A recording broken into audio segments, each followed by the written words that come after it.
यहाँ आपकी दोस्त टूनी चिड़िया आ गई है एक नई कहानी लेकर।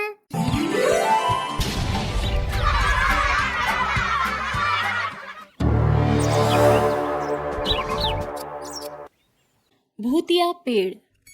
चंपू हाथी और चिंटू तोता दोनों जंगल के बाहर एक इलाके में जामुन के पेड़ से जामुन तोड़ तोड़ कर खा रहे थे।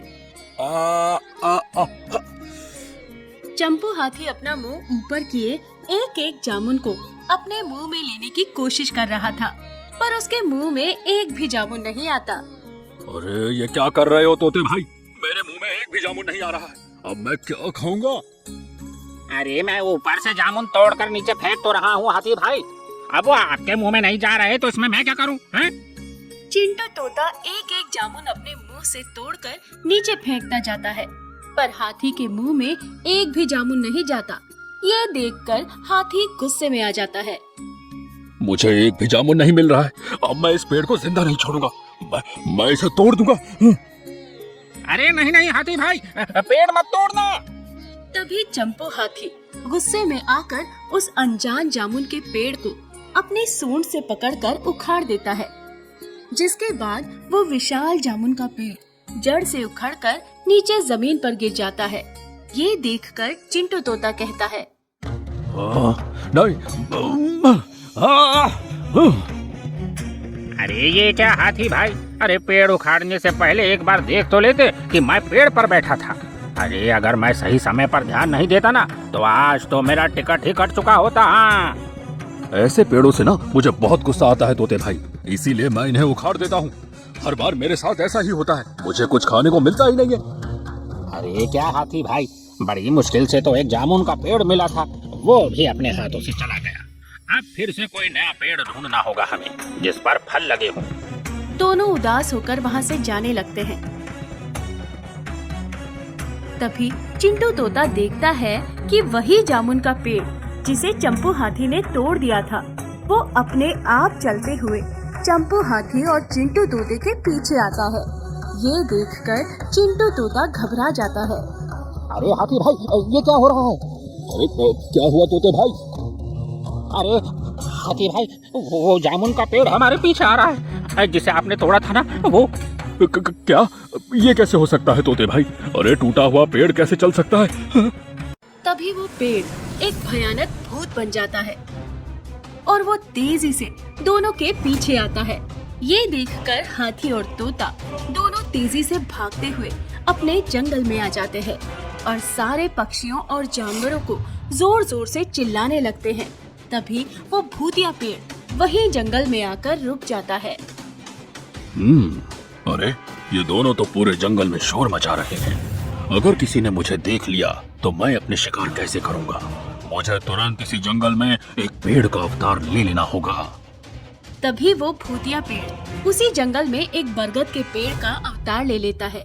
इधर सारे जंगल के पक्षी और जानवर तोते और हाथी की आवाज सुनकर एक जगह जमा हो जाते हैं। अरे क्या हो गया हाथी? इस तरह चिल्ला चिल्ला कर पूरे जंगल के कानों के पर्दे क्यों फाड़ रहे हो? अरे खबर ही ऐसी है खरगोश भाई, अब जिसे सुनकर आपकी दुनिया ही हिल जाएगी। अरे तुम्हारी खबर की ऐसी की तैसी।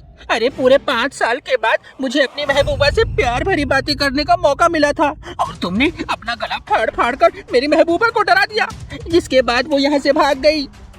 क्या हुआ तोते भाई? कोई समस्या आ गई है क्या जंगल में? अरे पक्षियों, हमारे जंगल में एक भूतिया पेड़ आ गया है। तभी हाथी और तोता दोनों मिलकर पूरे जंगल के निवासियों को पूरी बात विस्तार से बताते हैं। ये बात सुनने के बाद सारे जंगल के पक्षी घबराने लगते हैं। क्या? भूतिया पेड़? अरे बाप रे, भागो यहाँ से, यहाँ तो भूतिया पेड़ आ गया है। टूनी चिड़िया की बात सुनकर सारे पक्षी और जानवर वहाँ से अपने अपने घोंसलों और घरों में पहुँच जाते हैं।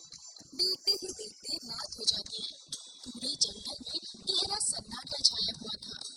तभी वो भूतिया पेड़, जो एक बरगद का पेड़ बन चुका था, अपनी जगह से सरकते हुए कालू कौवे के पेड़ के पास आ जाता है और जोर जोर से हिलकर उस कालू कौवे के पेड़ को धक्का देता जाता है, जिसके बाद कालू कौवे का घोंसला जोर जोर से हिलने लगता है। अरे ये क्या हो रहा है? ये मेरा घोंसला कैसे हिल रहा है? अरे बचाओ! अब तेरा क्या होगा कालिया? अरे बाप रे, ये पेड़ तो भूतिया पेड़ है। ये यहाँ कैसे आ गया? अरे यहाँ तो कोई पेड़ ही नहीं था। अरे बाप रे बाप, मुझे तुरंत यहाँ से निकलना होगा। भागो! कालू कौआ जैसे ही वहाँ से भागने लगता है, तभी वो भूतिया बरगद का पेड़ कालू कौवे को और उसके पेड़ को खा जाता है और वहाँ से सरकते हुए वापस अपनी जगह चला जाता है। देखते ही देखते सवेरा हो जाता है। तभी खरगोश उसी कालू कौवे के पेड़ के पास से गुजर रहा था, पर वहाँ तो कोई पेड़ था ही नहीं। ये देखकर वो खरगोश हक्का बक्का रह जाता है। अरे यहाँ तो कौवे भाई का पेड़ था, अचानक एक ही रात में इतना बड़ा पेड़ कहाँ गायब हो गया? अरे ये तो ब्रेकिंग न्यूज है। अरे सुनो सुनो जंगल के वासियों, अरे सुनो सुनो जंगल के वासियों, अरे छोटे बड़े सब सुनो। अरे क्या हुआ खरगोश, सवेरे सवेरे काहे इतना चिल्ला रहे हो? अरे सोने दो ना खरगोश भाई, क्यों हल्ला मचा रहे हो? अरे देखो, यहाँ से कौवे भाई का घोंसला और पेड़ दोनों गायब हैं। अरे बाप रे, कल रात को तो यहाँ कौवे भाई का घर और पेड़ दोनों थे, फिर अचानक एक ही रात में वो कहाँ चला गया? सारे जंगल में ये बात हवा की तरह फैल जाती है। देखते ही देखते कई दिन गुजर जाते हैं। वो भूतिया बरगद का पेड़ रोज एक एक करके जंगल के पक्षी और जानवरों को इसी तरह मारता रहा और उनके घर और पेड़ों को खाता रहा। ये घटनाएं देखकर सारे पक्षी और जानवर दंग रह जाते हैं। अब जंगल में कुछ ही पेड़ और पक्षी बचे हुए थे। किसी को कुछ समझ नहीं आ रहा था कि ये सब क्या हो रहा है। इसीलिए इस बात के बारे में जानने के लिए जंगल के सारे निवासी रात के समय जंगल के एक स्थान पर जमा होते हैं। अरे ये सब क्या हो रहा है हमारे जंगल में? हमारा ये जंगल जंगल नहीं बल्कि खाली मैदान की तरह बन गया है। ये सारे पेड़ अचानक कहाँ गायब हो गए हमारे जंगल में? मुझे तो लगता है ये सब वही भूतिया पेड़ कर रहा है और वही पेड़ों, पक्षियों और जानवरों को मार रहा है। पर वो भूतिया पेड़ है कहाँ? वो तो एक बार भी दिखाई नहीं दिया। हमें अपने इस जंगल के सभी बचे कुचे पेड़ों को देखना होगा और ये पहचानना होगा कि हमारे जंगल में नया पेड़ कौन सा है। वही तो भूतिया पेड़ होगा। चंपू हाथी की बात मानकर सारे पक्षी और जानवर पूरे जंगल के पेड़ों को एक एक कर देखने लगते हैं। तभी काफी भटकने के बाद उन्हें वो बरगद का अनजान भूतिया पेड़ मिल ही जाता है। अरे वो देखो भाइयों, ये पेड़ तो हमारे जंगल का नहीं है। आज से पहले तो कभी मैंने इस पेड़ को जंगल में नहीं देखा। लगता है यही वो भूतिया पेड़ है। हाँ, ये पेड़ तो पहले था ही नहीं अपने जंगल में। अचानक ये पेड़ कहाँ से आ गया? अरे देख क्या रहे हो, जला दो इस भूतिया पेड़ को। सारे पक्षी उस पेड़ को घेर लेते हैं और उस पर आग लगाने लगते हैं। तभी वो बरगद का भूतिया पेड़ एक भयानक भूतिया शेर बन जाता है। ये देखकर सारे पक्षी दंग रह जाते हैं। अरे बाप रे, ये भूतिया पेड़ एक भूतिया शेर बन गया। मैं इस जंगल का नामो निशान ही मिटा दूंगा। तभी वो भूतिया शेर एक एक पर हमला करने लगता है।